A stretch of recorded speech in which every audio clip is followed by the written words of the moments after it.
I want to thank all of the volunteers that helped to get all of this ready for all of us. Hopefully it's as comfortable a setting as possible, and we hope that by being here today we have an opportunity to continue to learn together and grow together.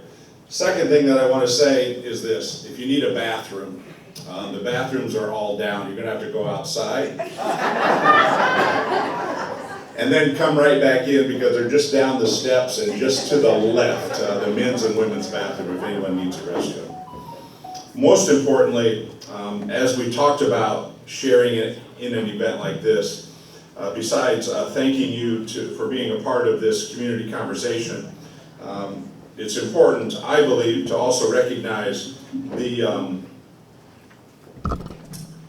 topic before us is something that stirs all kinds of emotions and stirs all kinds of different feelings, right? Perspectives.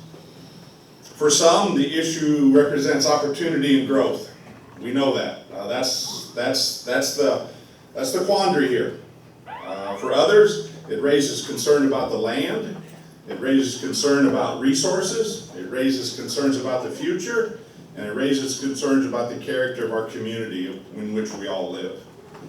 Many of us, and the reason I felt it was so important and I approached the leadership of this church about having an event like this, is if churches like this and other churches in the community are going to be part of the community, then let's provide space for the community to gather and learn and grow together. And we'll seek to do that today and have many of those questions answered and maybe further understood. I don't think today is a day in which we're going to decide any specific thing, but we'll continue to grow closer and closer to having our voices heard when a decision time comes. It's not about who's right or wrong. It's about creating a space today for learning and listening and also having dialogue with one another.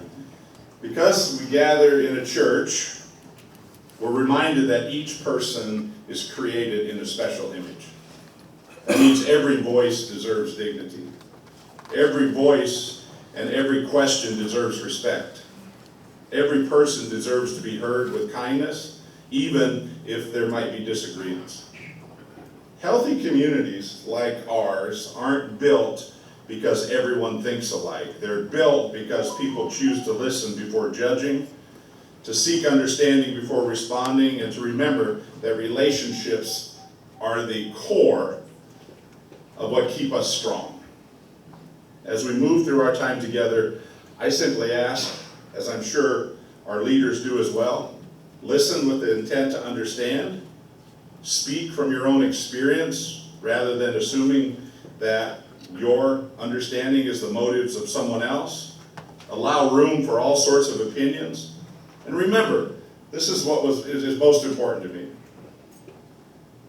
Remember that when this meeting ends, we will still be neighbors. We will still see one another in grocery stores. We will still see one another in schools. We'll see one another in our churches, community events.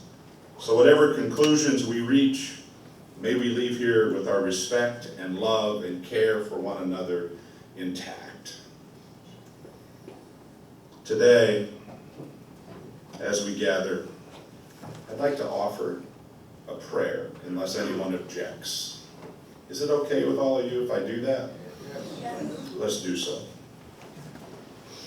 Dear gracious and loving God, we gather today because we care deeply about this place we call home.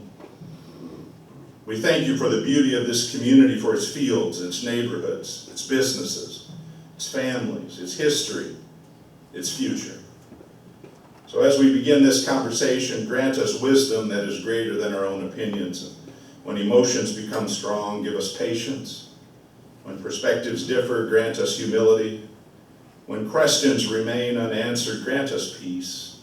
And help us to remember that those sitting beside us are not opponents but neighbors, people who desire what they believe is best for the community. Guide those who present the information today. Guide those who ask questions, and guides those who speak and those who listen. And may truth be pursued with integrity, and may every conversation be seasoned with respect. But above all, Remind us that while we may not leave this place in complete agreement, we can leave committed to treating one another with compassion and dignity and love. So may your Spirit guide our thoughts and our words and our actions. We ask all of this in the name of the one who guides us and leads us, our Lord and our Creator. Amen. Thank you all so much for being here.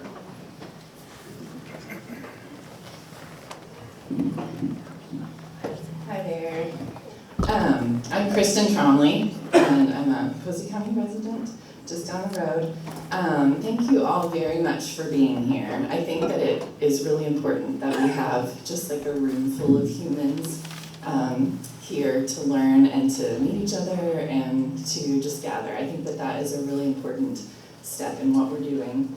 I also want to say thank you to Zion Lippe, to the congregation, to Reverend Long, for hosting, for making this space available for the meeting today, and then also for being sensitive to the needs and the concerns of not only people in the congregation, but the people who live just in this area and a little bit beyond. So thank you very much. Thank you to the Citizens Action Coalition for all of your work and support, not only here in Posey County, but also all around the state. If you have not looked at the Citizens Action Coalition website, I highly encourage you to do that. Even while the information after the meeting is freshly on your mind in the next few days, take some time. The information is there, the facts are there, if you spend the time to look into it, and I really encourage you to. I think the information can be really powerful, especially when we ask you to interact with other people in the community and elected officials. I think that the information that you can learn and hold in your mind can really be important in building what we're doing here. I want to say, if you haven't joined the Facebook group, please do. Protect Posey County. There's also another email list sign up in the back. Some of you, last time I had a really hard time reading your handwriting. So I also included a link, and you can take a slip of paper that has a link and then type it in yourself. If you write it down, just please make it clear, or I'll maybe try to find you another way and ask for your email that way. The last thing I want to say before I turn it over is we're about to start a new month, and that means the county government meetings are starting again, and we're going to be asking you to attend and to wear red and to write and call and email and message and communicate that way. I want to encourage all of you to, even if you just wear a red shirt and are in the room, I really think that visual for people in our community, especially the leaders, it's just very important. So look out for those, and please come if you are able. Another thing that I want to mention too is everybody in this room who wants to be involved, please jump in. Everybody's got a different skill set, a different perspective, a different passion or expertise or whatever. But please, if you have an idea about how to engage anybody in the community, the sky's the limit. So please, let's keep the conversation going in whatever platform you have. A couple of examples that I saw online, there's artists and designers who get together and maybe design yard signs or do some kind of art event. If you're a business and you have that platform, just use whatever time and space you have available and just start something. I think that that's really important too. So I'm going to pass it over to these guys. So thank you again for being here.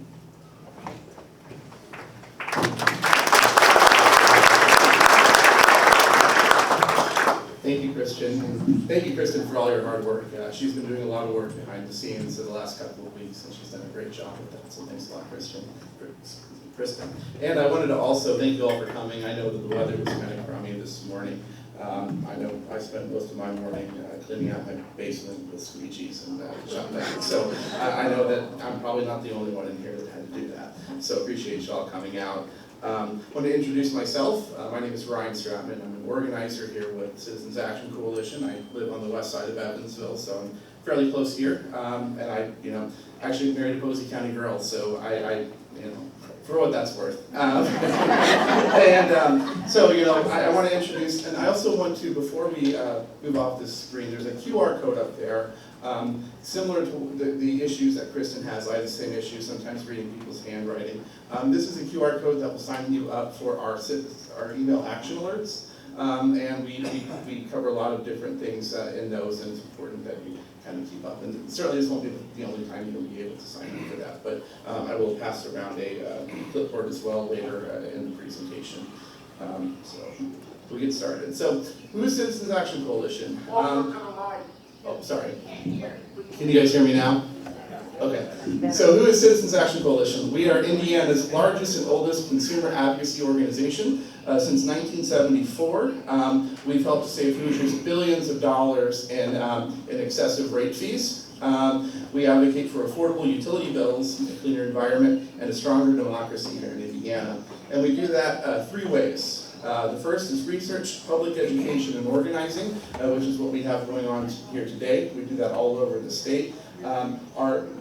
My colleague Bryce has been doing data center work for about over a year now, all over the state. We do legislative advocacy. Anytime the state legislature is in session, we're on the ground there fighting for pro-consumer legislation and fighting for lower rates for citizens of Indiana and Hoosiers. And then regulatory advocacy and litigation. So anytime a company like CenterPoint wants to raise your rates and they file a case, we're a petitioner in that. We're on the ground doing all the litigation and all of the legal work that needs to be done to protect consumers from excessive rate fees. So with that being said, I wanted to get into Posey County. And the question is, what do we know about this? There has been nothing publicly available in terms of a area plan commission, commissioners meeting, or anything like that that has indicated that there is a data center. But what we do know is this, and we'll learn a little bit more about the environment statewide from Bryce, but I just wanted to give you what we know on the ground here in Posey County. So in September 2025, a company with the code name Project Raider filed a request with MISO, and MISO is our regional grid operator, for interconnection of 600 megawatts to the CenterPoint grid. And I tried to make that image as Hello, could you speak up a bit? Oh, sorry. Here. We cannot hear you back here. I go away. Okay, sorry about that. So I tried to make the image as large as I could, and I hope you guys can see it. This is the filing, it's a screenshot of the filing. So you can see in the bottom there, it indicates that a new customer has plans to connect a facility with SIGI, that's Citizens, that's Southern Indiana Gas and Electric, for those of you that remember the good old days when we didn't have Vectron or CenterPoint. Within their set service territory. And to put it into context, what 600 megawatts is, if you ever go by the Toyota factory, the plant, Toyota pulls about 50 megawatts. So it'd be about the equivalent of 12 Toyotas. Another context is 430,000 homes, a little over 430,000 homes. At max capacity, which is probably what we're going to see later next week with all the heat running and air conditioners running and all of that, CenterPoint in and of itself runs about 1,100 megawatts. So this is a substantial increase in load request that we're seeing with this project. So what we know as well, multiple property owners in eastern Posey County have been approached about selling their land for amounts substantially over market value, up to 10 times, by the world's biggest commercial real estate developer and a key company in the data center build-out. So right now, no other industry or developer is offering this type of premium on land other than data centers. The property owners were also asked to sign a non-disclosure agreement, an NDA. And NDAs are very common in data center development and deals for various reasons. Transparency issues is probably one of them, but also trade and industry secrets is what they use as their reason for non-disclosure agreements. And then we have a couple of quotes here. One is from Jason Wells. He's the CEO of CenterPoint. In his Q1 earnings call on September 23rd of this year, he said, "We continue to make considerable progress in our conversations with a large load customer on a project that would represent our single largest load in our southern Indiana service territory, with substantial upside for potential growth." And then earlier, I guess a couple weeks ago, Lloyd Winnicky, CEO of EREV, which is the Evansville Regional Economic Partnership, in an email to their members said, "Southwest Indiana is increasingly attracting interest from technology and data center companies." So all this to say that there's no substantial thing, but there's a lot of circumstantial evidence that indicates that a potential data center is coming to eastern Posey County. You can make up your own mind, and I'm not going to tell you it is or it isn't. Look at the evidence, understand that these deals that they're making are substantially over market value. We have a CEO himself say that they are in talks with a potential large load customer, which would be data center, more than likely. So with that being said, whether it is or not, whether it's a 95% chance or a 5% chance, Citizens Action Coalition has called on every county, every municipality in the state to issue a 2-year moratorium on AI data center development. And we'll get into the moratoriums a little bit later. Bryce will get into that a little bit when he comes up. But a moratorium will allow communities the time and the opportunity to collect more data, to understand what the potential long-term impacts of a data center are in a community. This is something very brand new. Within the last couple of years, these data centers have really popped off and become a very big issue and a lot of growth in the industry. But we don't really know what the long-term impacts are going to be. With that being said, I'm going to pass it over to my colleague Bryce Gustafson, and he'll give you some more. He'll give you some more information on these data centers.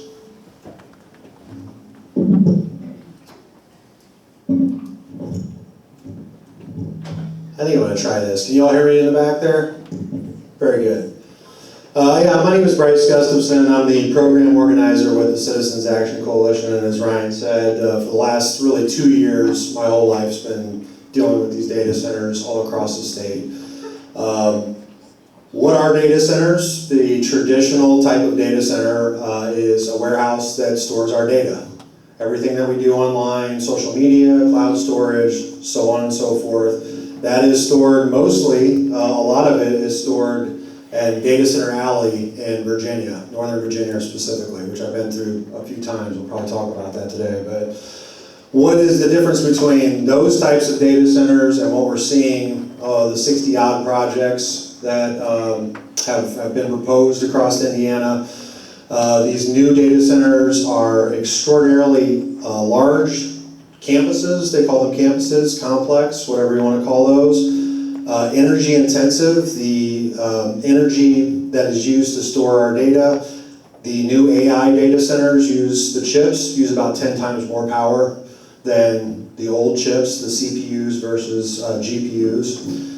And again, they're being proposed, and majority of it's being used to promote AI, generative AI, ChatGPT, Anthropic, Gemini, that sort of thing.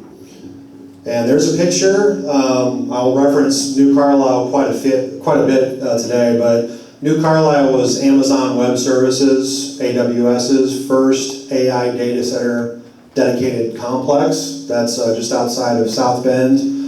They started with, the idea was 16 buildings, about 300,000 square feet, I believe. They added another 16, and they're talking about adding another 13 or 14 on top of that. And if you get a chance to check that out, the existing footprint's about 1,000 acres, but they're expanding, and they're planning on expanding. So there's an aerial picture of that. I teased this out a little bit, but these are the data center proposals we're tracking.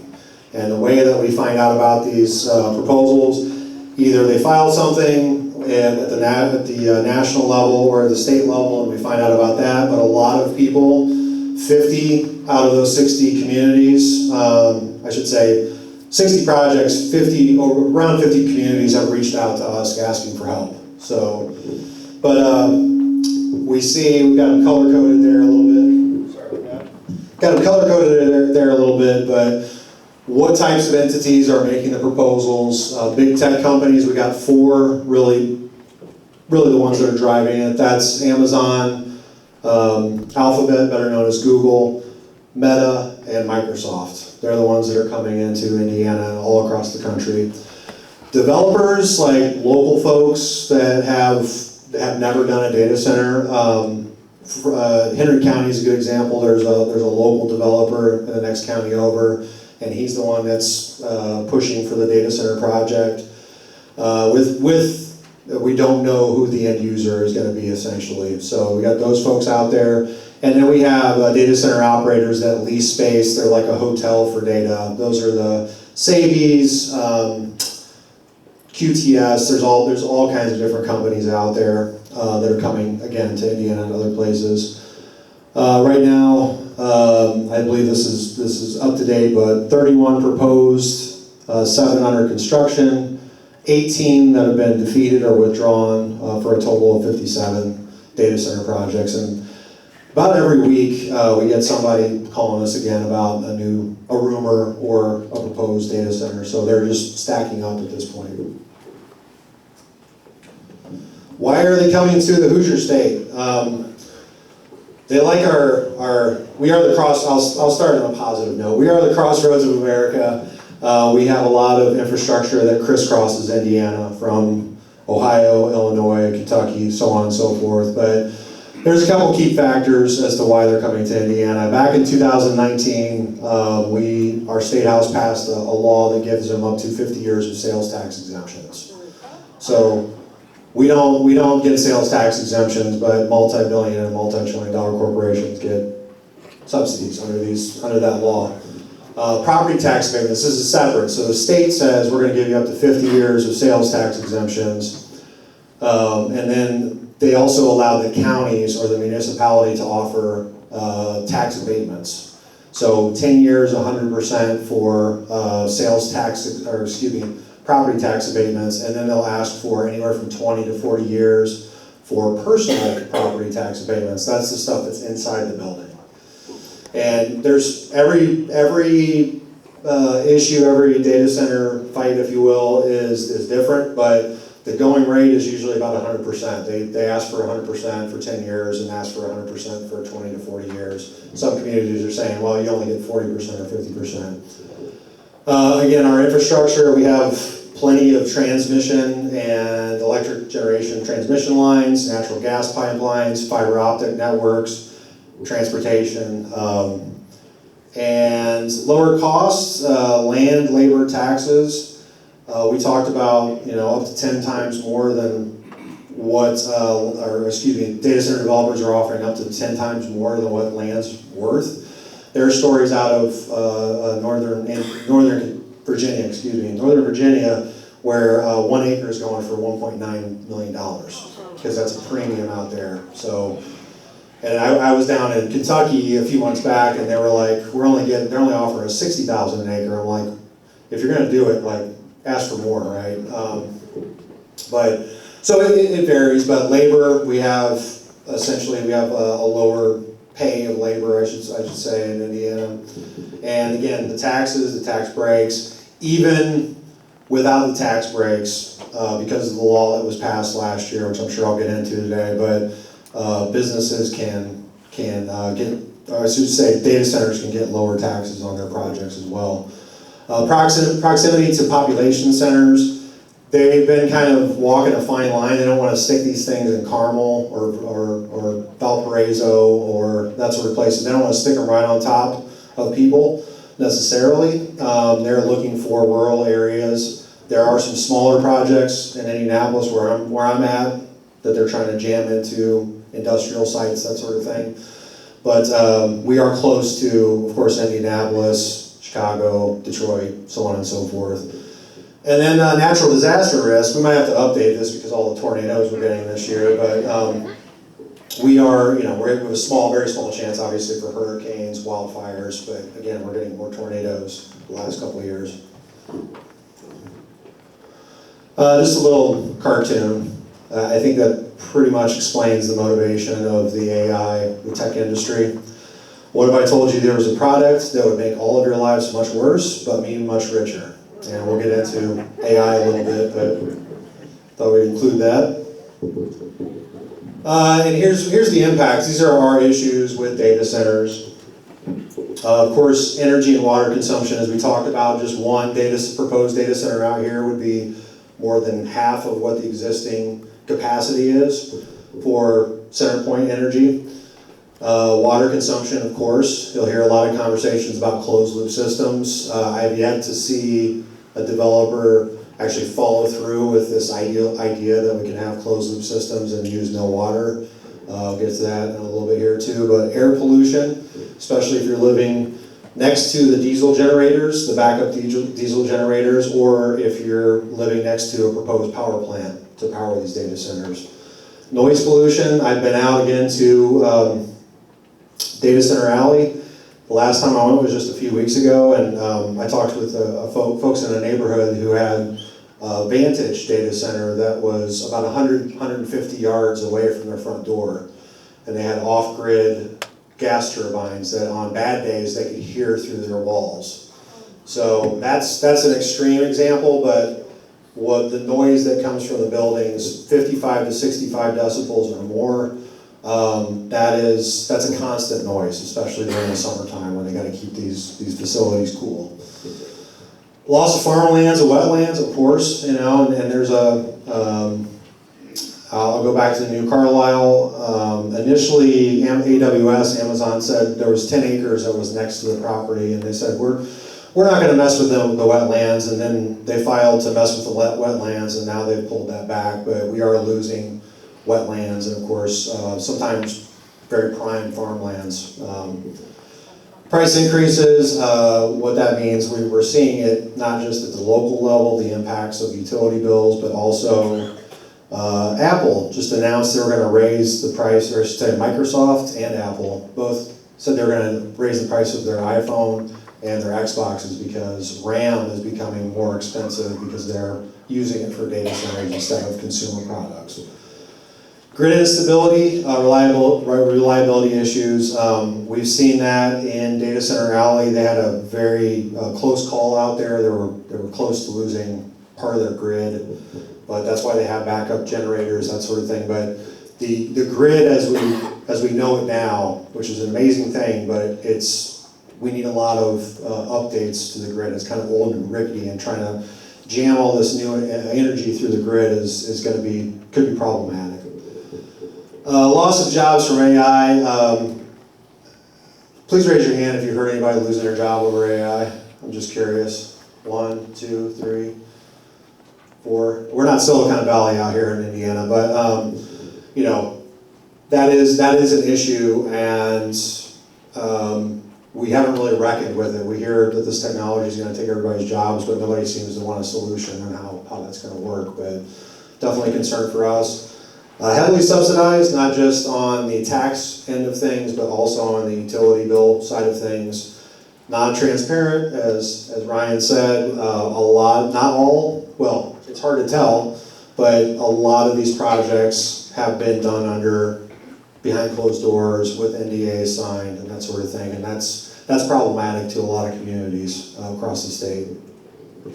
And last thing on this one, visual aesthetics. Nobody really wants to live next to a giant box that's going to be 85 feet tall and run 24/7. And how is that going to impact your property value, that sort of thing. The top 5 traditional industries, that tells you how much energy that they've been using in the state of Indiana. AWS in New Carlisle, so far, that is the largest data center that we have up and running, data center complex in Indiana. And 2,250 megawatts is, to put that number in perspective, I should say, Indianapolis, our state capital, largest city in our state, uses 2,800 megawatts during peak demand. So just one of these facilities could use almost as much power as Indianapolis. And again, who's going to pay for that power, and how is it going to be powered, I should say. And also, right down the road, AWS is planning a 2.4 or 2,400 megawatt facility in Hobart, Indiana, and that's problematic. We tracked the big tech's AI data centers across the state, and so far, yeah, these are the 9 or so. 1, 2, 3. Make sure I got that right. These are the eight facilities that they plan on building, and that equals out to a little over 9,000 megawatts. Again, to put things in perspective, our state of Indiana at peak demand, uses about 26,000 megawatts. So we're looking at expanding, just for these 8 facilities, about an extra third of electricity. And there's another way of putting it, that's how much power we were planning on using in the black bars there, and the added additional capacity that these data centers are supposedly going to bring to the state. We can talk a little bit about the issues with CenterPoint down here, but over the last 20 years or so, especially residential consumers, we have driven our price of utility, I should say, the growth of energy has been steady because we're investing in energy efficiency. This blows this whole scenario out. We didn't plan on having all of these data centers coming to Indiana, and we were doing pretty good before they came, but now we have to build all this infrastructure out to service these data centers. I should say we, not we, the utility companies. Bryce, I mean, this is going to double. This is going to double the amount of power that we currently need. Right. And again, it goes back to how are they going to power it, and who is going to pay for that power? There again, we crunched the numbers. One large AI data center, we consider 1 gigawatt or 1,000 megawatts. That equals out to 730 Hoosier households on average. Those data centers, it's not like with residential residential folks like us, we turn our lights out, power use goes down. These data centers are using energy 24/7.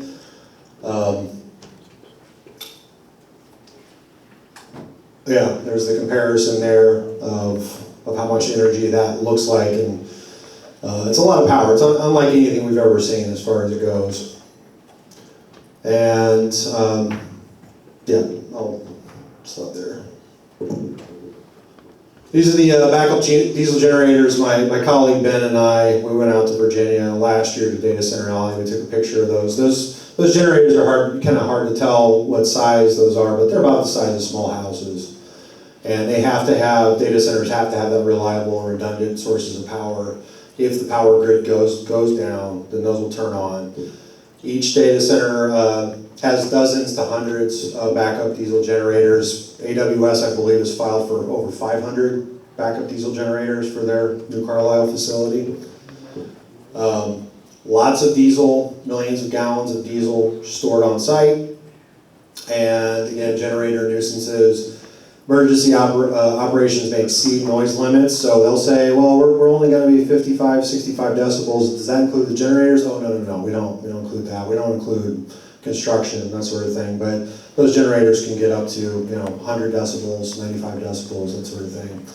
And what the developers have said, I've heard this enough that I think this is right, but they test their generators for half an hour every month, and then once a year they gotta do it for 4 hours or so. But going back to my friends out in Data Center Alley, one of them said they keep their backup generators on for days at a time sometimes.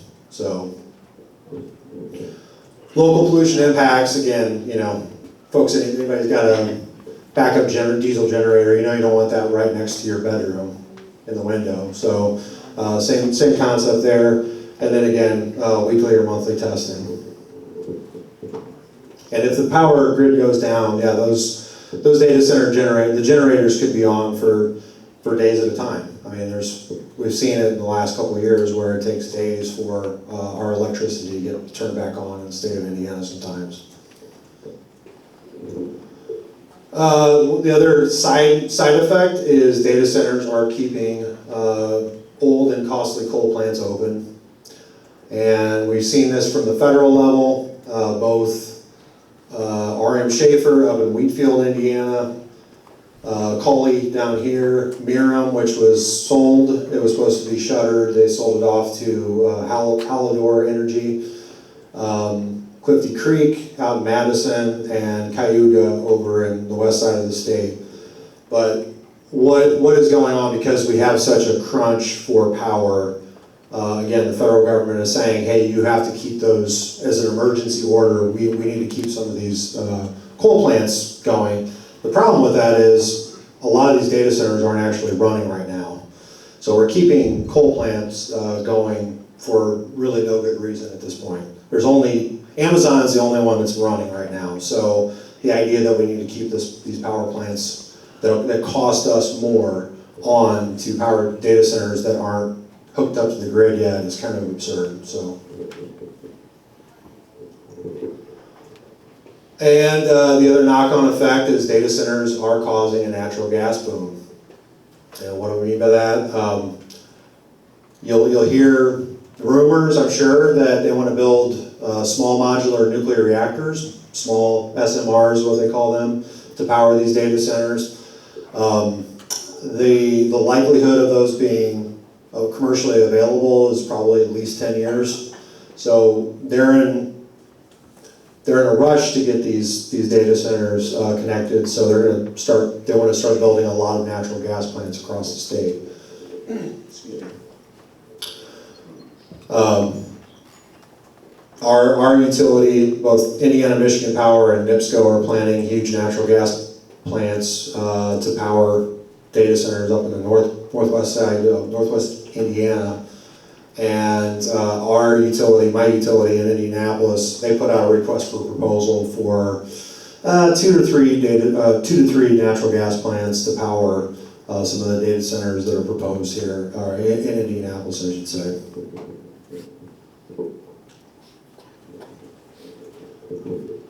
And again, back to NIPSCO up north, Northern Indiana Public Service Company. They are building 2,600 megawatt natural gas power plant just for data centers. It doesn't benefit us, it's just for the data centers. That, I believe, that number, 2,600, is, I believe that's the largest natural gas plant proposed in the United States. Just for basically one facility.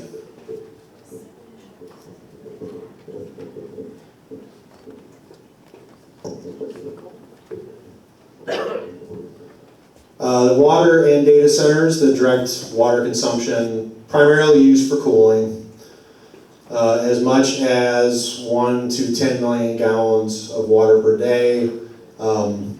Amazon, the new Carlisle data center complex, the county government allowed them to take up to 24 million gallons of water out of the aquifer a day to cool their data center complex. That's considered an open loop system.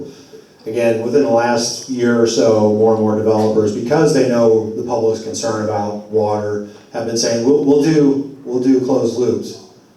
But again, as an example, Meta up in Lebanon, Indiana, they've got a fact sheet that says we're using an open loop, or closed loop system, excuse me, and come to find out they're still asking for up to 8 million gallons of water a day. So there's a disconnect between what is being said by the developers and what we're seeing on the ground when they file for their permits.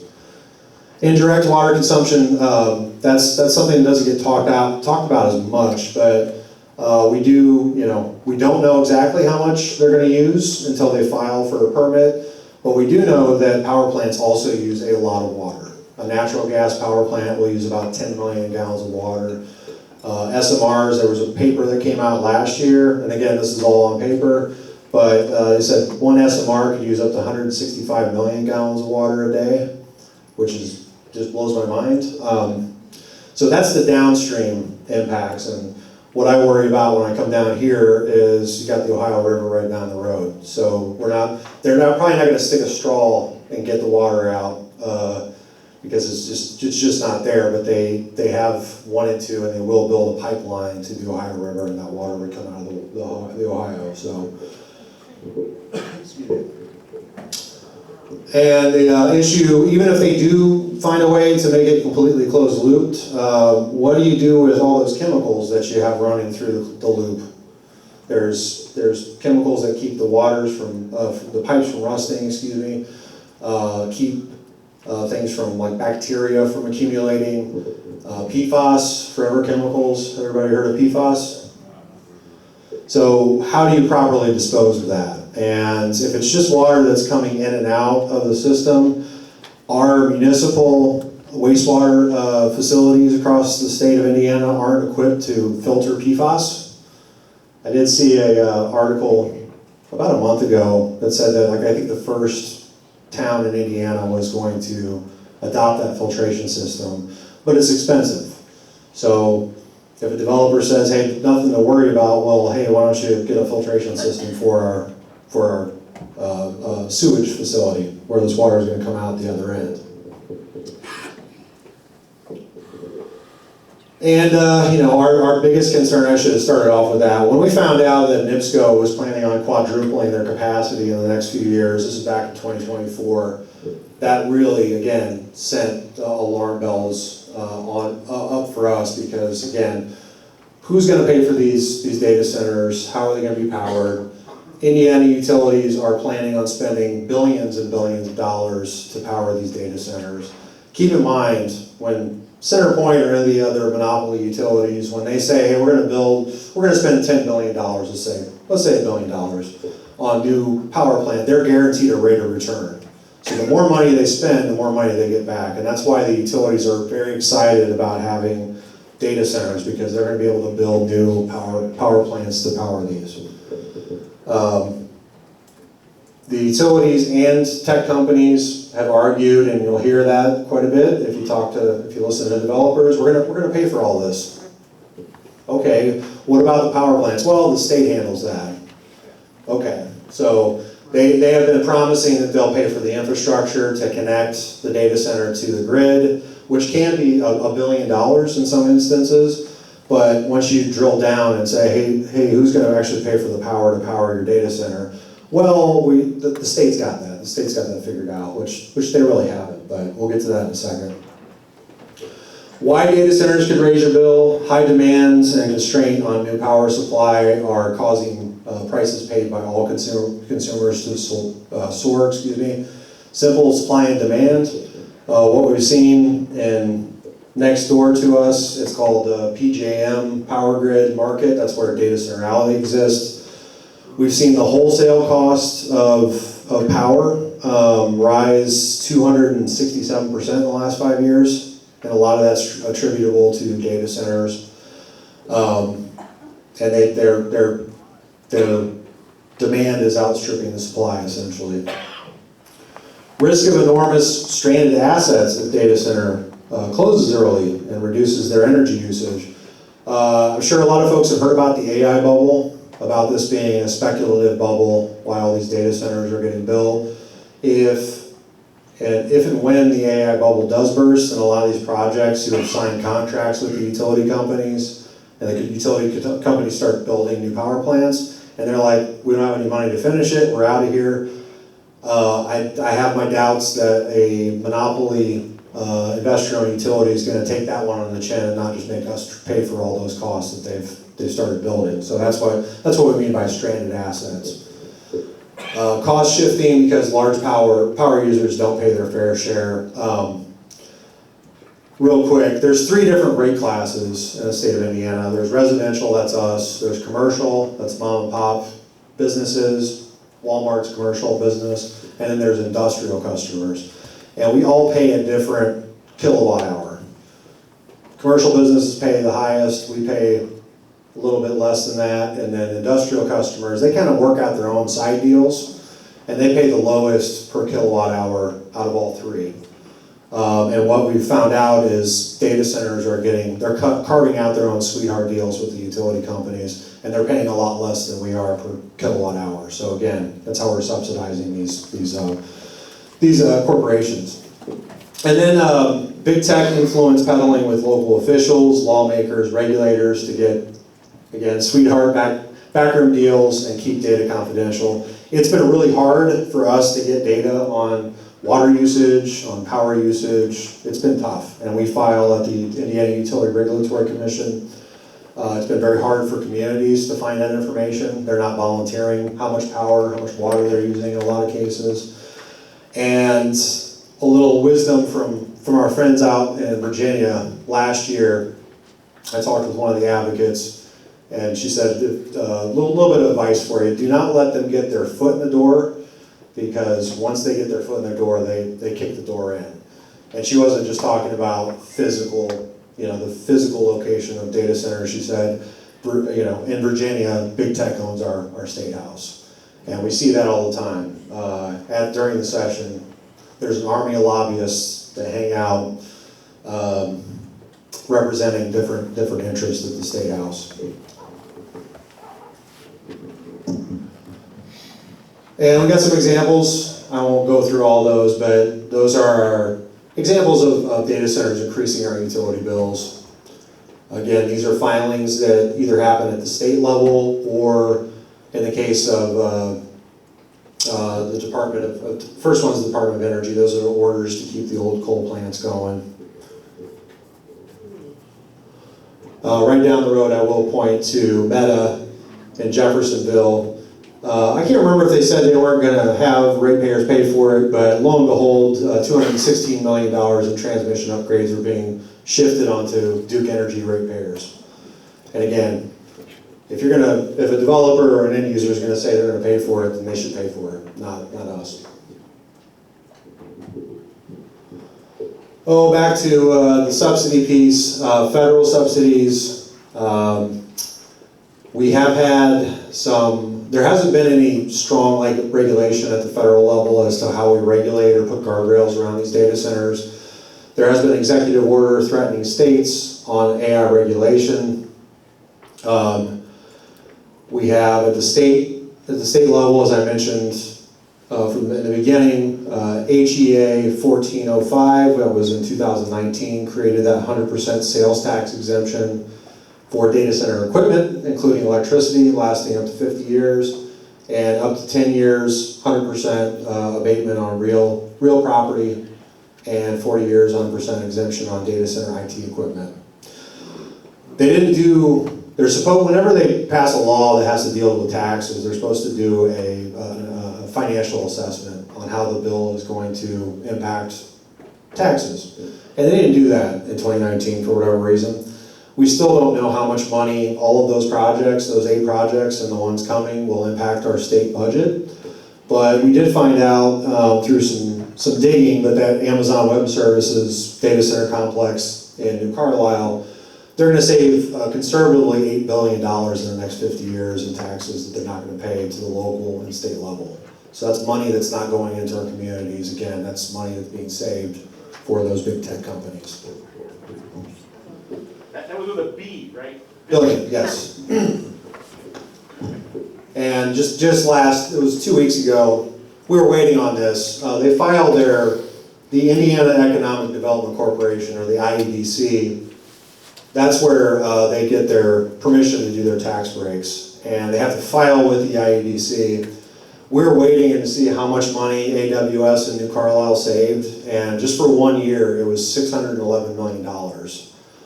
The whole rest of the state was $44 million. But for one project, for 1 year, about $655 million for the state, I should say. But that's just getting started. And the more, it's kind of like the utilities, the more money they spend, the more money they make.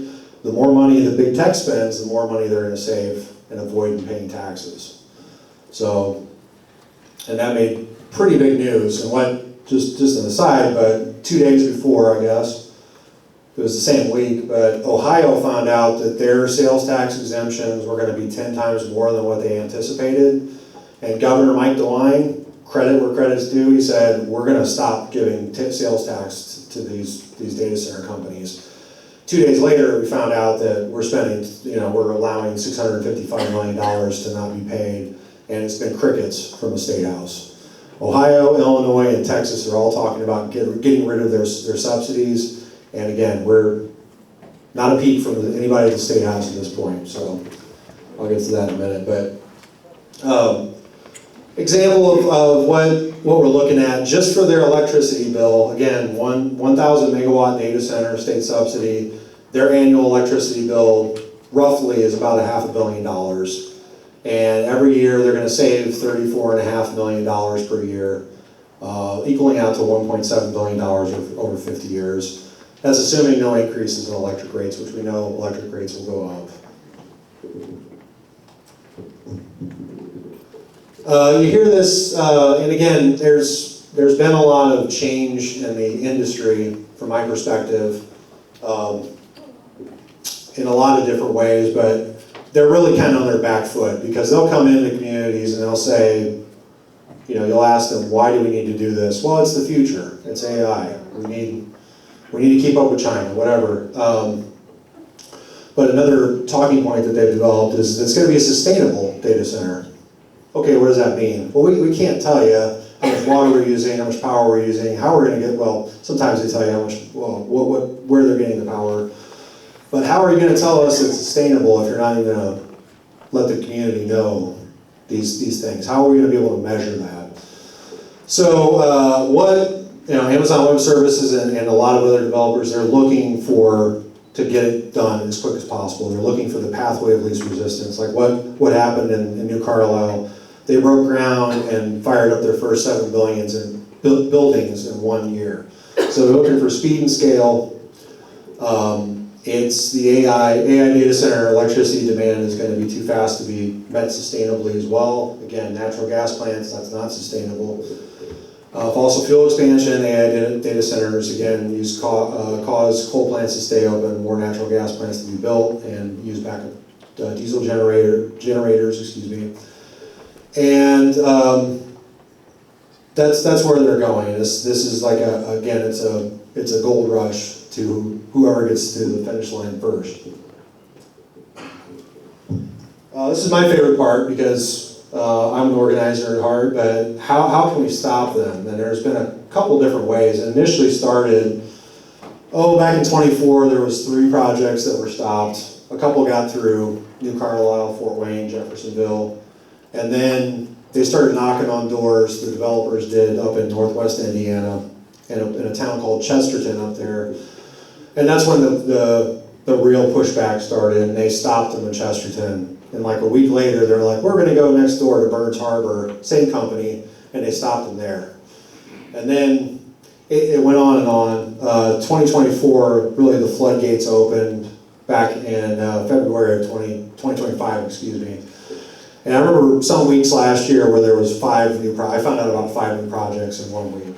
So we've got all these communities, we've got 20 county bans and moratoriums passed so far. To the red there, that's Marshall and Cass County. They decided just to ban them outright. We'll see if that holds up at the State House, or if that holds up legally. But so far so good. I haven't heard of any developers trying to challenge those folks. But other counties in the orange there, they decided the best thing for us is to take a pause to make sure that when they pass a moratorium, that means new developers can't come in and file for something. Once they file for something, then they're grandfathered in. But anywhere from 6 months to 2 years on these moratoriums, and the gold standard is really the county commissioners, whoever's making that decision, says, hey, we want members of the public to be involved. We're going to set up a committee, have 4 or 5 people on that committee from the public, so you all have a seat at the table, versus we're going to do everything behind closed doors, like I've heard in some counties. They're not inviting the public until the very end. And that's happening actually in Indianapolis, where I'm from. They never invited us. They knew who the stakeholders were, not just us, but other communities that have been fighting data centers across Indiana. And all of a sudden we've got unelected bureaucrats just making up the rules and saying, here it is, take it or leave it. So if that conversation happens here, that would be my suggestion, is that you get a seat at the table, because you don't have a seat at the table, you're lunch in a lot of instances. So Back to the green map there, 18 proposals have been defeated. Last time I checked, Indiana was number 2. I think Virginia was number 1, but this issue has taken over our state. You all are kind of late to the party down here in southern Indiana, but across the state, I would say it's safe to say that this is the biggest issue going in a lot of communities across Indiana, especially if they're being proposed to be hosts to these data centers. The acceptance, you know, it doesn't matter if it's a data center or if it's a factory or really anything that comes into a community. Communities should have a say as to what they want in their communities. We do that. We have comprehensive plans that we create. We have, you know, there should be an opportunity for the public to involve themselves in that process in a meaningful way. And what the developers, I think the developers had the idea that we were just going to be, everybody was just going to say, yes, bring it on in, boys. And that has not happened. And again, the public acceptance of AI data centers, we went, even this year, national polling, I believe that beginning of last year or so, there was like 30% that were opposed to data centers. There was a new poll that just came out last week that 71% of Americans are like, we don't want data centers in our community. So they have lost the narrative, and as they lose the narrative, they do things like, we're gonna offer communities more money. Because that's what they're programmed, like throw more money at it. So we have seen that in places like Hobart, Indiana, where Amazon offered $100 million for the first year to the community leadership. It's not like everybody's getting Bezos bucks or anything like that, but and then $47 million after that. So we've seen that uptick. We've seen, in my view, developers are getting more desperate, and they're going to throw more money at the problem until we all just go away and go back to sleep. So, and local organizing is key, and I know Kristen, I know, has been working her tail off. We appreciate you. Other people who showed up the last time when we thought there was going to be 10 people, and it turned out to be 100 people. But local organizing is the key with these fights. Getting to know your county, the people in charge. And not just going out and yelling at them, but like having meaningful conversations with them. Because if it's anything like other communities, we do know that the other side has had a 6 to 12 month head start talking with local officials, whining and dining them and that sort of thing. So it's incumbent on communities, and we can talk more about this, but it's incumbent on communities to show up and make your voice heard. And don't be afraid to make your voice heard, but make sure that there's no doubt in the public official's mind where you all stand. We do have this is our QR code here. We've joined, I think we're up to 28 organizations, well it's over 30 now, organizations that have called on local governments to do a moratorium. We don't, our State House session starts in July. Until that happens, we want to lay the groundwork for getting the session to be a good outcome for the public, but really the State House not being in session, they can't just pass a moratorium unless the governor calls them in for a special session. So we decided we want to call on local governments to enact moratoriums. There's some information there on that QR code, excuse me. As I was mentioning earlier, yeah, I mean, I've been in rooms where Wheeler, Indiana was my favorite, or one of my favorites anyway, but 1,200 people showed up. They had the county fairgrounds building, and it was packed. They had to turn people away. The whole family showed up. Grandma, grandpa, mom, dad, children, stand up there and talk, make their voices heard about the proposed data center. And I walked out of that room, somebody said, hey, what do you think? And I said, well, I think you guys just won. And they did. It took them a while, but 1,200 people showing up, making their voices very, very clear. It doesn't always work. Jefferson County, they just had 1,000 people show up. And their county commissioners ignored them. And they decided to go with the project. But if only 2 people show up, or 20 people show up, or 200 people show up, who do you think they're going to listen to?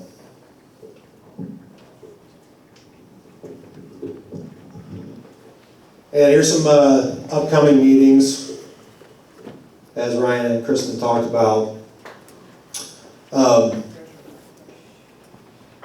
Yeah, I love the idea of having, you know, same colored shirts. Excuse me, I'm losing my voice here. You don't have to speak, but I have seen, and I've been involved with groups that just, if you don't want to have like a long conversation, just get up there and say, I oppose this. Just want to be on record. And I've seen people stand for, you know, out the building doing it that way. If you can't, and if you can't attend in person, everybody's got a busy life, but definitely reach out to your elected officials, give them a call, email, handwritten letters. Go old school with it, but that's a good idea. And I was going to ask, how big is that space at the Howie House? That might be a good ask, because that nothing bugs me more when the public shows up and they got a place for like 40 people. I'm like, you guys didn't prepare for this. So, or 30 or what? And believe it or not, a lot of county people have been like, well, we need a bigger space. So that might be a good ask for them before the next meeting, or when a data center project officially comes out. We need to start having this at the school gym, cafeteria, what have you. All right, my favorite part of the event is the Q&A. Before we get to that, we do have a lot of resources for everybody. Ryan, as I said, he's our organizer down here. I'm up in Indianapolis. Always accessible if folks ever want to talk. Well, unless I'm doing something else, but feel free to reach out for sure. And we are working on retooling our data center website, but we do have a really solid data center website. We've had some webinars. We are going, I forgot to mention too, my colleague back there, Anna, is recording. So we're going to do our best to get this online as well. And just everybody, well. And, you know, we are, just FYI, we are citizen funded. We don't take money from the government. We don't take money from corporations. We're member funded, I should say. If you feel in your kindness of your heart to help us out, you're more than welcome to do that as well. But it takes a little from a lot of people, of course. And we go down to the State House to advocate for folks. We can say, hey, we got 50,000 people, or 500,000 people, or 1 million. I wish we had that many people backing us up, but you know, I'll stop there. Do we have questions?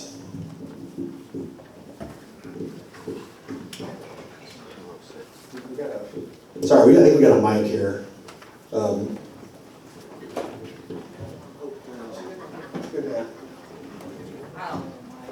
Okay, you can project the, you can repeat the question too, so you don't have to.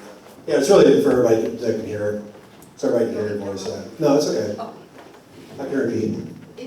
I don't know if I'm saying this right, but is there anything currently in legislation or law that prohibits something this massive to be rezoned, for the land to be rezoned out here? Is there anything in the state law that prohibits something this massive to be rezoned here? No. That would be done, that's up to the county folks. There's nothing at the state level. Okay. But if the county wanted to pass an ordinance, which I understand they might be working on an ordinance, that's where they can make those guardrails. So like currently though, even as the county level, is there anything out there right now that says that something this massive can't be, like the land can't be rezoned for something that massive? To my knowledge, here in Posey County, no. And that's ultimately and now the way other counties have worked, when they come out and say, we want to rezone this for light industrial, heavy industrial, there's no universal what it should be. I think it should be a heavy, but unless they have something on the books, it's fair season, yeah. Yes, ma'am. You know, has land already been sold for this data center in Posey County? The question was, do we know if land has been sold yet? And my understanding is that it's contingent upon closing and approval from any officials here in the county before actually any money changes hands. That's my, what I read into and what I've heard, so. But they've approached the people with large amounts, haven't they? Yes, they have. I can And they confirm had that. to sign a non-disclosure? And they do have to sign a non-disclosure agreement, yes, that's correct, yeah. Does everybody have to sell for them to get it all? Or eminent domain? No eminent domain for this at this point. To my knowledge, there's no federal or any kind of legislation at the federal level that would demand eminent domain, because these are private companies. This isn't really a government, unless pricing. Yeah, I just wanted to say, yeah, data center operators don't have an eminent domain at this point, but the utilities do. Right, I knew at CenterPoint, they go through utility company to get it. Right, and I'm glad you brought that up because we're dealing with like the first transmission line fight in Morgan County, where they want to connect to an existing power plant, and they've got 12 pathways that they want to go to, and it's pretty. I mean, apparently they only have 2, but anyway, that's the issue. It's not just about the data centers; it's about the transmission lines and everything else. But the data center operators at this point do not have eminent domain, and who knows if they're going to say it's okay. We've only got 400 acres. We wanted 600. We're going to move forward. I mean, somebody's got to know, but I wish I did. Well, I know my across the street neighbors are already sold out or will, so I was just interested, whether they come in eventually and say, we're gonna take it all anyway, we'll just get it to the utility. Stand up so they can. Yeah, he said if they didn't have, like if somebody held out, whether the data center or utilities could come and take the land. That's not necessarily how it works, but if they're like, we need to put a transmission line through your backyard, then they can do that. So it still has to be considered a public good. So. Well, if they build it out by the little house, they can just pipe that water right up to them. There's a big solar farm already out there, they can look at that solar shit, we don't have to look at it. They might. Or smell it, or any of Right. that shit. They're looking, the pathway of least resistance, the best land for them is land that has transmission lines already on it. So anywhere there's transmission lines and large tracts of land, I drive across the state and I'm like, that might be a bad place. Yeah, but just keep in mind, those 50 communities, I've never had one community that's like, how do we get a data center? Like there's nobody wants them anywhere. Yeah, so, yes ma'am. Does anybody know on the boundaries of the land that they're looking at, how big an area they're proposing? Do you want to pull up a map for that? I'll pull up the map. Yes, I'll ma'am. pull up the map for I that. have 2 questions. First of all, can you repeat your stat on Toyota, the usage, their megawatt usage? 50 megawatts versus 600 for this proposed data center. And then is your slide deck available somewhere? Yeah. Okay. This is a new version. We're going to have it on our website. Yeah, there'll be a link for it. Okay, thank you. Yes, sir. On the data center up in South Bend, it's up and running, right? There's the data center in South Bend. There's 7 buildings, to my knowledge. They came out with great fanfare in December and said we're on, and I was like, how many buildings? So what we've heard is 7. Is there any data out there that shows what happened to housing and real estate values after that went in? There are some. It's vague at this point, and there's other factors like they did. You asked about real estate value, property value. They did like a small sample of Northern Virginia data center alley, and the way I understand it from talking with the advocates out there, and I haven't seen this report, so this is secondhand, but if they're looking at Northern Virginia, that's a very high value area to live in. And what we've seen, we've seen our property taxes or our home values go up. So what I'm saying that because I think the numbers are a little skewed on that study, but to me, like, I haven't run into anybody who's like, yeah, I wanna live right next door to this box that's gonna run 24/7 and cause all these problems. And I can't imagine anybody else, what, like in Monrovia, what the developers have done, they bought out the neighbors. Even though they don't need their land, they're just like, we're gonna buy you out, so.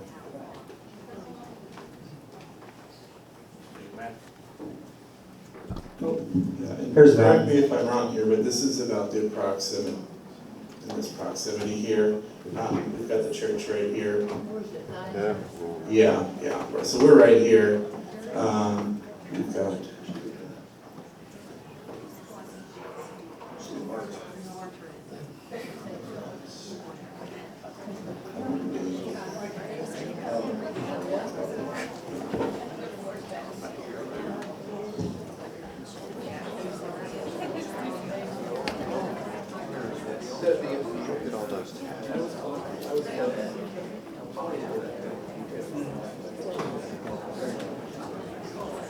While we're doing that, more questions?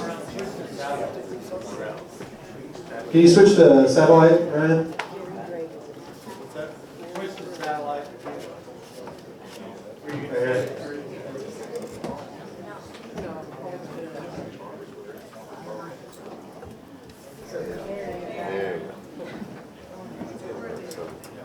Nope. Wrong direction. There you go. Nope. North.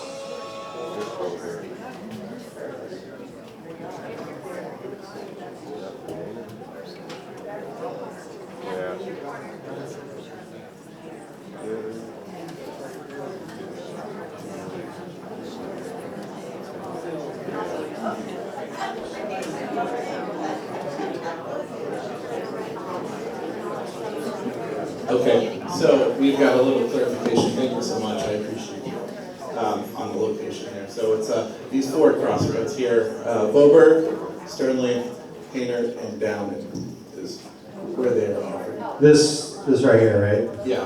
This section. Yes, sir. They're gonna run all the way to Shirley, down in Boberg, and Homer, they want all that. Is that? Yeah, they're looking at about 600 acres from what I've heard. 600 acres. 600 acres, yeah. 1,200 acres. Yeah. 1,200? Well, It's 1,200 acres. It's 1,200 acres, okay. 1,200 acres is what, yeah. just FYI on that note, Franklin Township, Google, they failed, we beat them, but Google, in Franklin Township in Indianapolis and Monrovia, even before they got started the building, they asked for more acreage. So that's the issue. Once they get their foot in the door, they keep going. Yes, sir. And so have they already acquired this land, or is this what is being considered, or are these the offers, or is this being closed on? There are offers on the table. Some have agreed in principle to sell, others have not. So it's still up in the air. But this is going to be right by South Terrace Bridge.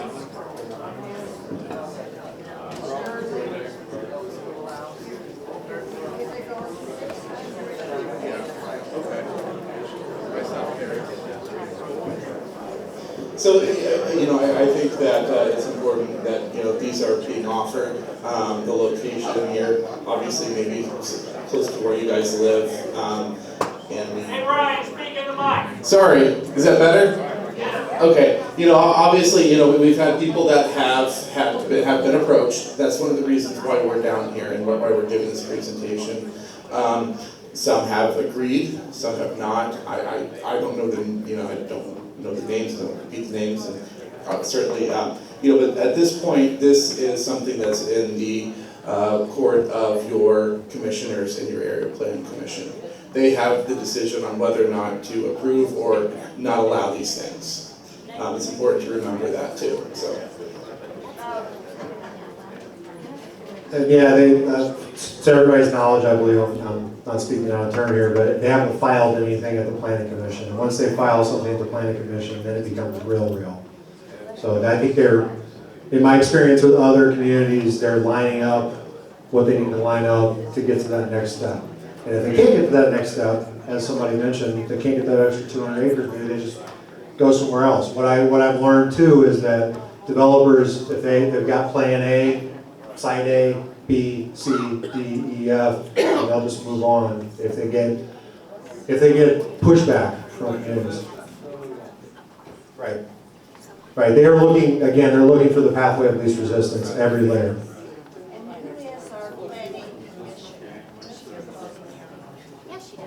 Ryan, you want to pull that information out? Yeah, you can pull that information. Yes, sir. Have you seen where they've acquired, because they've acquired or got agreements signed on a large portion of the acres that they want? And where they'll just start building on that and pretty much push everybody out to get the rest of it? They will come knocking at doors. So the question was, if they don't have what they need parcel-wise, will they just start building? They can't just do that. They have to go through the rezone process. No, I'm not saying that. Yeah. I'm saying push forward with getting what they have signed, Yeah. rezone, Yep. and then basically they could tell their neighbors that if you don't want to live right next to it, now you get pennies on the dollar for your acre. Right. Which that could happen. Yeah. Yeah, that could happen as far as them starting to build. If they only have 400 acres, they get a rezone. But the issue is they know how tough it's going to be to get that rezone in a lot of cases. So I think I don't know, but they want to get all that done in one shot, call it a day. But again, like the folks in Monrovia, a lot of folks, there was holdouts, and all of a sudden the house was empty. So they got their door knocked on. I guess they made a deal they couldn't turn down. But yeah, I think it's important. I mean, it's tricky with landowners because I don't if somebody knocked at my door and said, hey, here's $60 million for 600 acres, like I don't know how I would take that. But so I don't make it about the landowners necessarily, but I think the community around landowners need to make sure that you're, if you want to stop it, like hold the fort. I have another question, because the substation portion of it has been approved to area plans. So, have you seen where they'll just start building that? I mean, the substation's approved. Yeah, and Centerpoint can start building that if it's approved. Right. They do have to get permits through the state and so on and so forth, and ultimately they have to recoup those costs at the IURC, which is what we make sure that the best we can, make sure you're not saddled with those issues. But I think you raise a good point, because I wish I had $1 for every time somebody said it was a done deal. I could probably retire at this point, but I've heard a lot of I've seen a lot of data center projects. It's a done deal, there's nothing you can do about it, and next thing you know, 6 months later, they're gone. So don't let, I'm just throwing it out there, don't let other people tell you what you can and can't do to defend your own community, and keep fighting until the last bell rings. So, and I just want to add, there's 19 projects have been stopped. There's at least a half a dozen lawsuits out there now, too. Like the county commission said yes to the rezone, and communities decided, hey, we're gonna sue to overturn their decision. Yes, sir. You know where, I've heard a lot of talk about the substation going in and being approved and so forth. Do you know the location of that? Where's Yeah, if you pull that back up.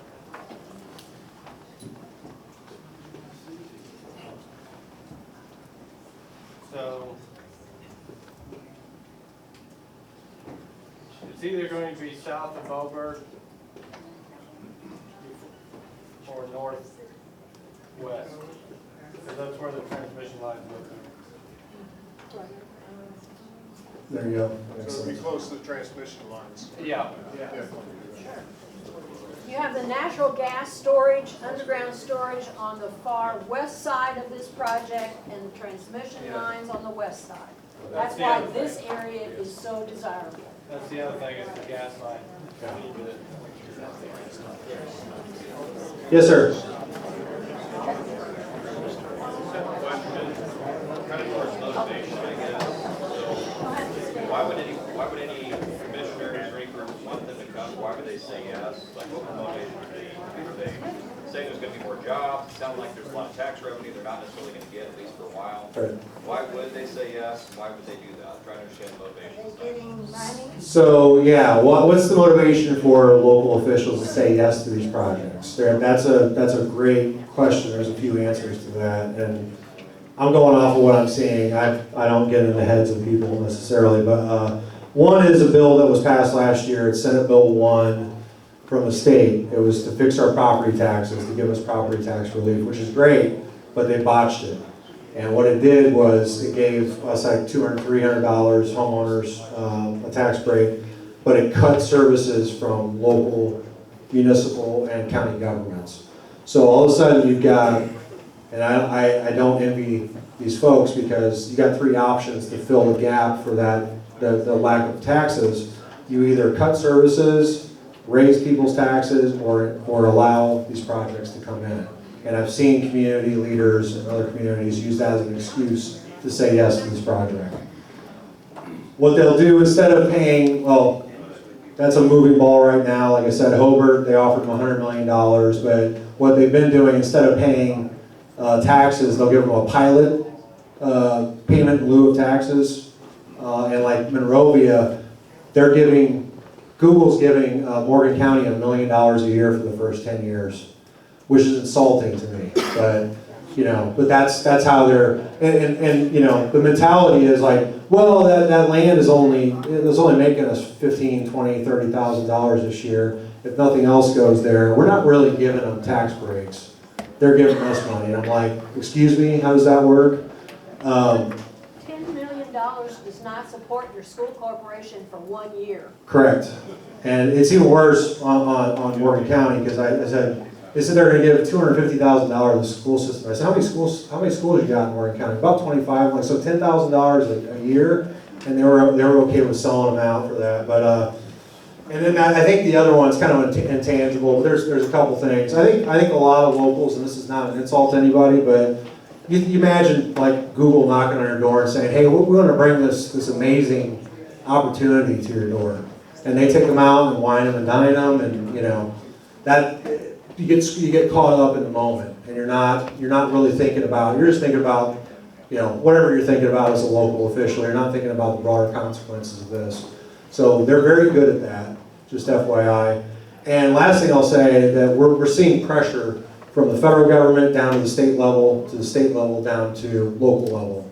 There's been a lot of communities that I've talked with. They say, yeah, Governor Braun was here 2 weeks ago in a closed-door meeting with our county commissioners. I was like, I wonder what that conversation is about. So it's a complicated issue, but what I've seen, I'll use again, New Carlisle, St. Joseph County, they invited Amazon Web Services in, they invited Microsoft to Granger. There was a third project that was going to go on the other side of New Carlisle, and a bunch of the county councilors are the ones that do the decision-making in that county.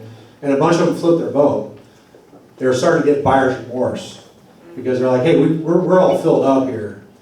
So I would encourage your county people, if you talk to them, talk with Amy Drake, Councilor Amy Drake up in St. Joseph County, who enthusiastically supported the first or second, maybe both project, and she became the staunchest fighter against the third project. So people like that, that's who I would recommend them talking to. Yes, ma'am. Is there any current data on toxicity diseases from those projects? That's a great question. Is there any current data about the toxicity of these projects? I think there are. I'm not sure off the top of my head, but what we have, and I want to be clear, Data Center Alley, there's 200 data centers in like one area. It's just unbelievable. You just drive through and that's all you see for miles and miles. Those are still different than the projects that they're proposing, like Amazon Web Services. So it's kind of apples to oranges, but they've had those data centers there since like 1995. So there's a wealth of information about how, you know, data centers and generators impact people's health, about how, so there is information out there, but sorry, to wheel it around, I'm not sure about the impacts of these new hyperscaler data centers. We're hearing stories that they create heat islands, where they raise the temperature of, you know, surrounding areas by 10 degrees or whatever. That's all just coming out. A lot of this stuff is coming out. But there are studies about how diesel generators impact your health and how, you know, gas turbine plants affect your health and that sort of thing. And we haven't really talked about this at all, but, you know, the chips, those GPUs that power AI, they can only run for about 3 years. So where does that go? Does that go back overseas? Does it go to the local landfill? What kind of, you know, leach off are we looking at? That type of thing. So, and the water. Last thing I'll just say too, back to the water with PFAS and everything else. So yeah, I wish I had a study I could point you to, but I know that it's available. It'll be available online. Yes, sir. What is that PFAS you're mentioning? It's known as, I forgot the full title. It's a long title, but maybe Ryan can pull it up. It's known as a forever chemical. They use it for lining pans, or at least they used to before they knew it was bad. Firefighters had it as on their work gear as a fire retardant. They're starting to take that away because they find out it's a bad thing causes cancer, but it's a forever chemical. It's everywhere. Last thing we need to do is make more of it, for sure. Yes, sir. Do they have any signs we could put up on the roads about AI, like they do solar stuff? No data center. No data centers? Yeah, I think We've got some coming on Thursday. there you go. We'll coordinate with that. If you guys want to, if you haven't signed up for Kristen's email list, we'll distribute that, and we're gonna probably just pick a place and a time and a couple hours. You guys can come drive by and pick it up. I want about 5. Put one in the truck. Everybody knows me, I like to talk, and I just want to. Everybody knows how to talk. Our family farm's kind of in that map there. They've been dealing with us about 12 months, been wanting to lease the lease land. Centerpoint has called us several times. They definitely want us to lease because the big transition line runs from Boberg Road till behind the Robinson Township Conservation Club across our ground. So Centerpoint definitely wants us to lease. But, you know, it's a family farm, been there 170 years. My grandkids want a farm. I'd like to have ground available. My grandpa, and Nance can tell you that, used to holler at us that we ran the hog water trough over or the cow water trough. He says, one of these days there's going to be wars for water. And maybe he's been gone, 60 years. And maybe he was right, you know. And when we called him here a week or so ago and told him we weren't interested, the lady in Louisville says, I hope they build that warehouse right beside your property just to show you what it's like, you know. And I guess we didn't get on that, but I wasn't at the library. Some gentleman talked about the heat because we were still, you know, we were still debating back then. It's a lot of money, like it's lots and lots of money they offered us. But, you know, the heat that comes off there could be, 15 degrees increase in temperature. If they build it close to our line, next week be 95 degrees, add another 50, we can't grow soybeans. They won't grow. We can grow corn, but we can't grow soybeans. I've had 4 people call me and said, what's going on? 2 had no idea what was going on. And they said, what's really going on? What is it going to happen or not? They've offered us twice as much money as the house is worth. Should we sign just to prepare? Well, on the bottom it says, this offer is only good for 14 days. That's what they give you. How many people would want to decide in 14 days if you want to let your house go? And then, as you said, the non-disclosure. I did talk to a gentleman in central Indiana who's on the area plan, and he's actually worried about his phone. He says, I'm very careful what I say. Amazon's big enough, they could subpoena my phone, and I would be under oath. So he said, I'm very careful what I say. And if anybody signs his lease, I gotta be very careful about that too, you know. So yes, I told you, the commissioners think they want 600 acres. No, they're going for 1,200. I've got a cousin in Columbus, Ohio. You know, I like to talk, okay. But anyway, he's part of the farm too, or well, that's part of his home farm. He sent me videos of 6 big buildings. They're definitely bigger than football fields. I said that they don't need that many acres, but then he goes down the road and says, Amazon has a distributing warehouse here that they put in. Here's a trucking company that put in. Here's a 40-acre parking lot that's not big enough at Christmas because all the people that work here at Christmas, he says they just, once they get their foot in the door, they're here. We don't have enough money. We don't have enough turn-ins to stop Amazon. So, okay, now one other thing I want to say, and I heard this last Saturday, a week ago, I was at Sam Phillips. A guy asked me if North Posey School District was in financial difficulty. And I had another guy ask me at Blairsville. He said, been told that we don't put this AI warehouse in, North Posey's going to fold and we're going to have to bus the kids in Mount Vernon. So I didn't call a school board member, and he says it's not true, but we still need to get rumors like that stopped, you know. So we're false information and strong arm from, I think it's Amazon, because I've got lots of texts from Amazon that wants to come in here, is what it's up. I'll shut up. Thank you. Thank you so much.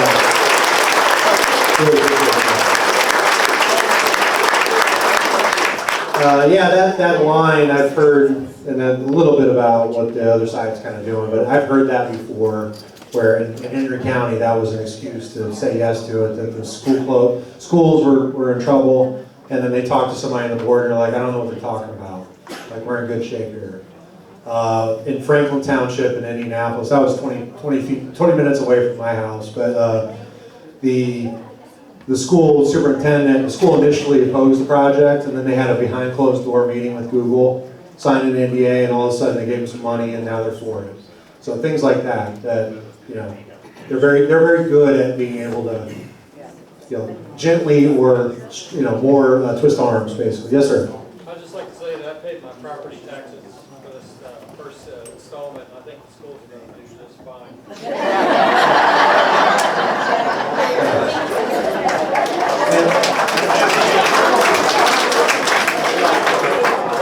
The irony too, a good one. But the irony of us, like, we're complaining about not having enough money for schools or roads, and yet we're giving Amazon $611 million, which represents a little bit less than 3% of our total annual budget. So if we're really struggling, why aren't we, if we're going to have these things, why aren't we forcing them to pay their fair share? So, instead of putting it on our backs.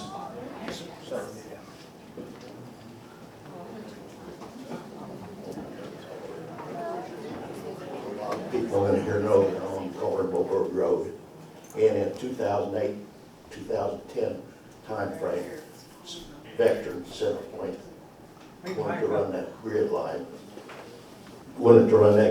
Across my property. He took my brother's sister and I have 40 acres next to Carl, or Al's home farm. But anyway, I fought Vector for 2 years. And the day that we went to mediation and agreed to the right-of-way, the next day, Blankenburgers started moving equipment in. I don't want this. In other words, they were threatening eminent domain back in 2008, 2010. It's not good for our area. Not good. I agree. My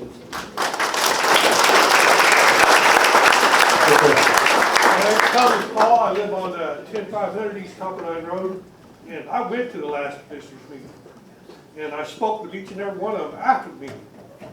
And I can tell you that there are 2 of them that want to wait and hear from the data center side. Only one of them pointed me towards the Area Planning Commission and said, you need to go to them and try to get it stopped there. So that tells me that there's already 2 that are leaning towards this thing, where only one is not. Well, people change their minds, and it's incumbent on. Well, I'm saying we got to fight. That's where I'm going with that. Yeah, it's incumbent on you all as a community to make sure that they understand where you all stand, and that means what other communities have done, yard signs, flyering, knocking on doors, talking to neighbors. You'll be surprised, a lot of people just haven't heard about this at all. Otherwise, we need a room 5 times the size. But and make sure that they're contacting their elected officials, because if they're not hearing from them, then they're hearing from the other side. And you brought up a good point. Back when all this kicked off, like really in earnest in 2025, developers were saying, hey, we're going to do a town hall, which is great. They should be able to stand up in front of the community and defend their project, right? If Ford or GM or Toyota or any other kind of traditional factory wanted to come into your community, they would be like, we want to come into your community, jobs. And they wouldn't be hiding behind all these NDAs and whatnot.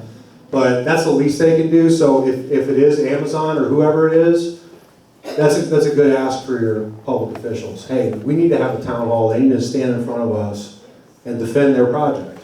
And what happens, this is why they won't do it anymore, because they do their presentation, and then after an hour, people start asking them really good questions. They don't answer. They can't answer.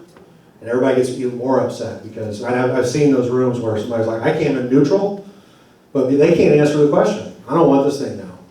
So instead what they're doing is they're doing meet and greets, dividing and conquering communities. We'll set up a table, we'll have a nice little spread, and we don't want everybody to hear what everybody else is saying. We want to divide and conquer folks. So that's a solid demand from any developer that wants to come into your community. Stand up in front of us and defend your project. Yes, sir. So to be clear on that note, like the county commissioners are who would pass a moratorium. And if there was a project with a rezone, that's an area plan issue. So like step one is the moratorium that would block anything coming in the area plan. Yeah, so the way it works as far as a moratorium, it all starts with the plan commission. It starts there. The moratorium starts with plan commission. Right. Okay. Moratorium, or if they file for a variance or a UDO, or there's all kinds of different zoning things, but it has to go through the planning commission first. And then at the end of the day, your county commissioners are going to be the ones that say yay or nay to it. And that's a good thing, because you have an opportunity to talk to them and be like, hey, listen. Yes, sir. You said something earlier, and I just wanted clarification on it, because you said if they get filed, then they're grandfathered in. So do you have to have a moratorium put in place before they ever even file? Yeah, that would be the ideal situation. If Amazon or whoever it is files something before a moratorium can be in place, then they're generally considered grandfathered in. That's the way it works. Because that's where commissioners don't want to do a moratorium until they hear from you. Is that right? I can't speak to your commissioners, but I mean, yeah, there's some shenanigans. They say they don't know anything about it because nothing's been brought to them. Bullshit. So you're saying they can't file a moratorium after somebody has proposed? They can file a moratorium after, but what I'm saying is if a developer has filed something and they try to pass a moratorium after they filed, they generally don't, they don't grandfather them into that. Like they don't allow them to, they don't loop them into that, because they've already filed, and what can happen is that can trigger a lawsuit from the other side. Hey, you're discriminating against our project. So if next month, in July, the planning commission said, let's do a moratorium, and the month after, the county commissioner said, let's pass a moratorium, and then whoever else, Amazon, came through and said, we want to do that, they'd have to wait. So what you're saying is they're probably intentionally trying to delay that. That could be the case. The commissioners are getting together July, is it July 7th? That we should show up? What date is that? July 7th, yep. So we should show up here? Yes. July 7th, folks should show up to that. I know it's at 9 o'clock in the morning, which not convenient for most people. Just FYI too, county commissioners, they have the discretion to change the time of their meetings. Just because they've been doing it at 9 o'clock in the morning doesn't mean that they won't change it if you ask. But show up, be ready to testify, I would say. Show up in red. And change it, how would we know? Would They have to give public notice. If they do a change in time, they would have to give public notice regardless. do the paper, how do they know? Their website, or they do have ads in the paper, but the paper record in the county. And you said the area plan is what initiates the moratorium, right? Right. So the ninth would be pretty much more important. Not that either one, definitely be there the ninth. I would say for this group, I mean, there was a lot of people last time they got together. I would say whoever wants to meet and like strategize on this, I'm sure Kristen should shake her head, no, maybe, I don't know. Okay, good. Not to put you, in the hot seat, and Ryan can help and I can help out as much as I can, but it's good to get together and strategize. It's not going to be usually not as many people show up for that, but the most important thing is you show up when you need to show up. And if only like half of this room can get to the one on the 9th, great. If the other half can get to this one, as long as there's people there, because here's the thing, local government, they're used to like 3 people showing up every month. It's like the same 3 people. So when they got 300 people, they're like, uh-oh, what's going on? Do we have to do our job here? Yes, sir. When I was at that commission meeting, the one commissioner said that he was not prepared to issue a moratorium at this time. Like, he still had the option, the next meeting or the next meeting after that to do that. Right. So They also said they were going to change, they were proposing something for the commission, or the zoning, right? And I will say I'm kind of cycling through a couple of slides here, so I just wanted to bring a couple to your attention. This QR code, and there's also a link there if you're able to see that, will take you to our website. You can fill in your contact information. It's going to send an email to Mount Vernon City Council, to Posey County Commissioners, and the Area Planning Commission as well, requesting a 2-year moratorium on data centers as a way to take action. So I encourage you to take a look at that.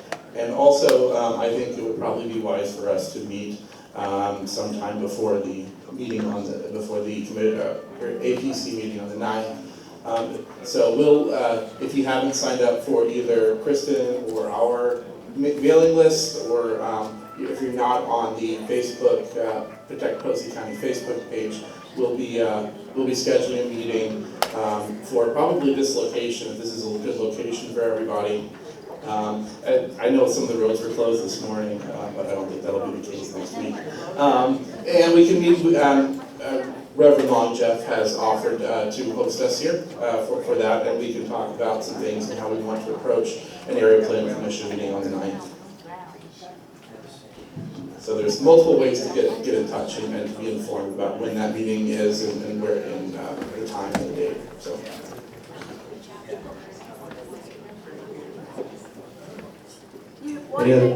One thing. You cannot, these companies are not going to stop courting people to get their property. And you cannot take a step back and say, oh, we have a moratorium. We've got 6 months, we've got 2 years. They do not stop courting if they want something. And the only way to do this is if everyone stands together. As you have said, they will take 400 acres knowing that it's going to be so miserable to live next door that the next people will give it. It won't make any difference. So.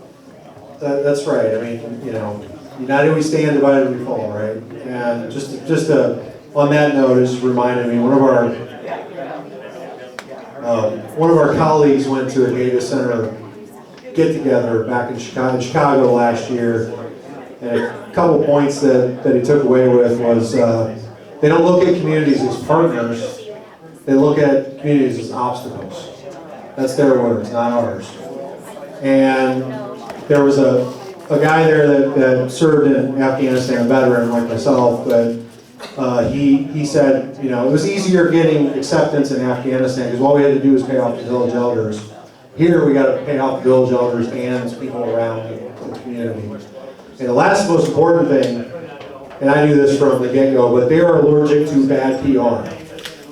So if we can find out that it's definitely Amazon and put them on blast, that's gonna help.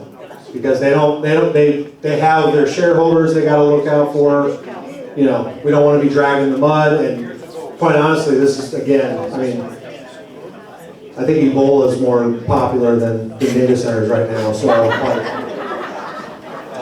the momentum's on our side is what I'm saying. And the last thing I will say about it too, we've got communities all across the state that if you want to talk with some folks that have been through this, we can push you together, hopefully maybe grab some folks to come down, give you some tips and that sort of thing, but you all are not alone. You know, you're just a little bit behind the curve. I was dreading the day that a data center was coming to Center Point territory because I know how much you all been hammered by high utility bills down here. And I'm like, hopefully they'll just blow on past, but here we are. So unfortunately we got to meet under these circumstances. But yes, ma'am. I have one question. On the map where you showed some sites had been defeated, there were 2 in southern Indiana. Can I ask what counties those were? I believe that's Dale, and that's Washington. Thank you. Washington, Indiana. Spencer and Davis. Those, if it's Dale and Spencer and Washington is Davis. There you go. And Dale was, we got some good longtime friends over there. We got invited to do a town hall, and they said that the landowner might be there, and I didn't really think about it, but a couple guys walked in, really nice shoes, and I was like, well, they seem important. Turns out that was the developer and the landowner, and like 3 days later after we did the town hall, it was, I'm not taking credit for this, but they said they were gonna move on.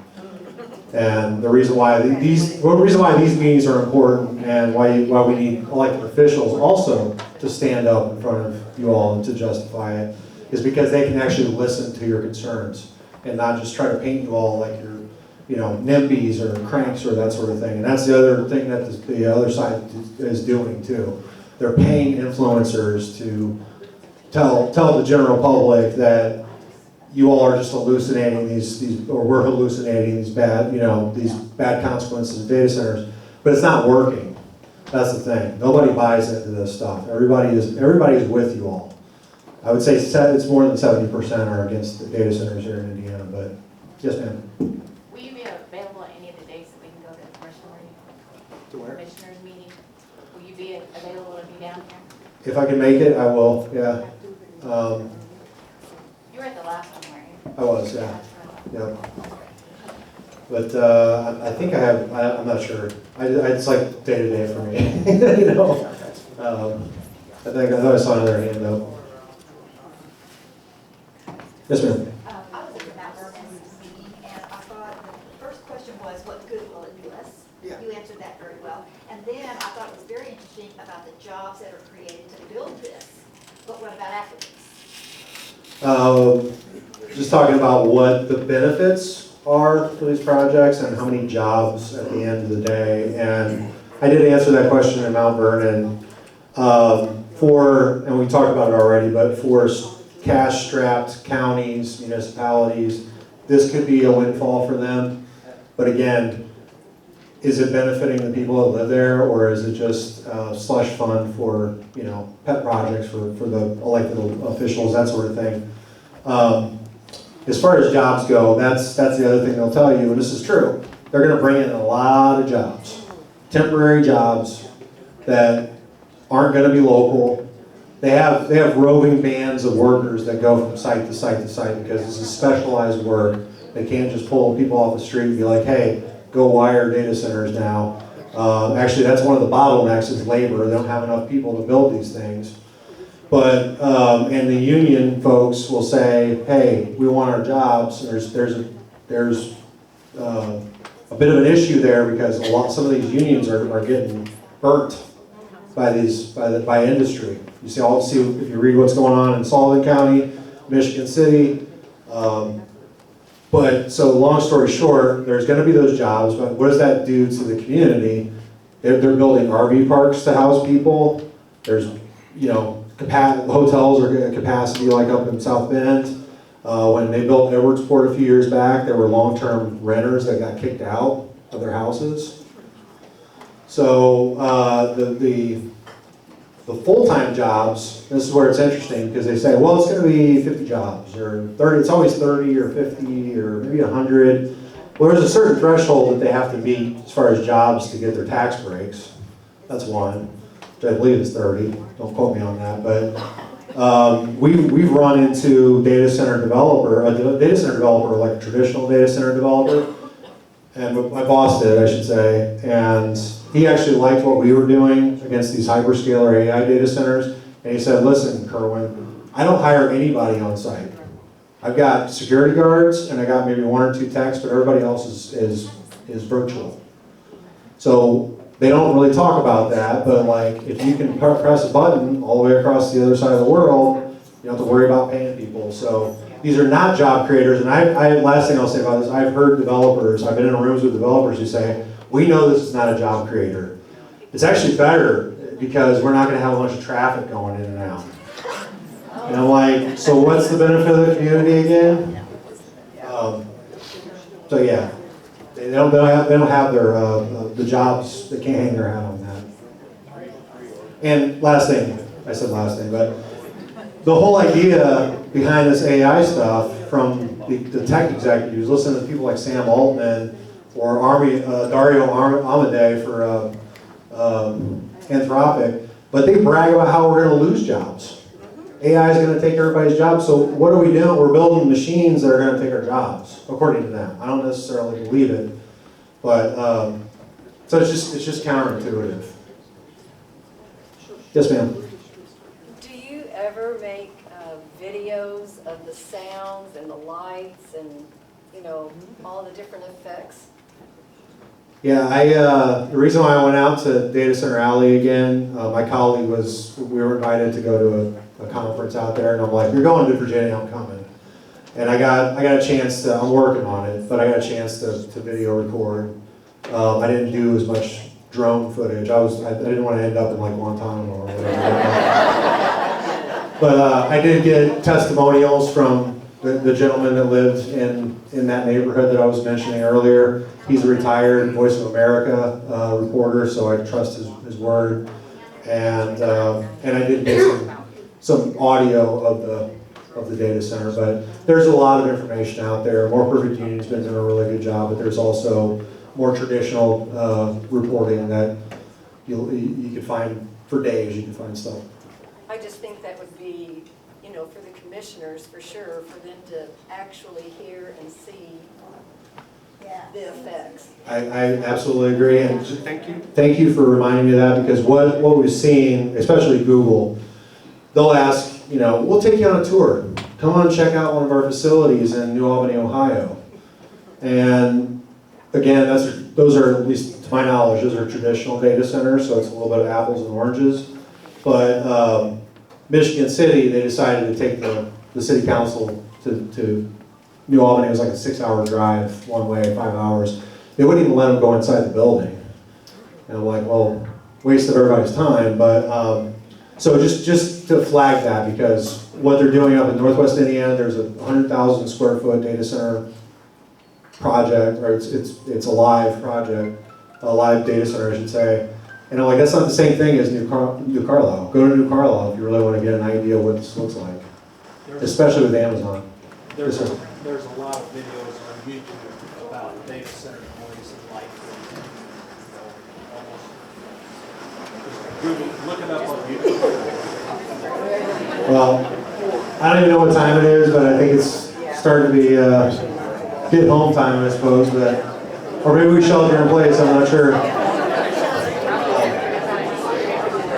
I just want to thank you all for doing what you're doing as a community. I've been doing this for 17 years.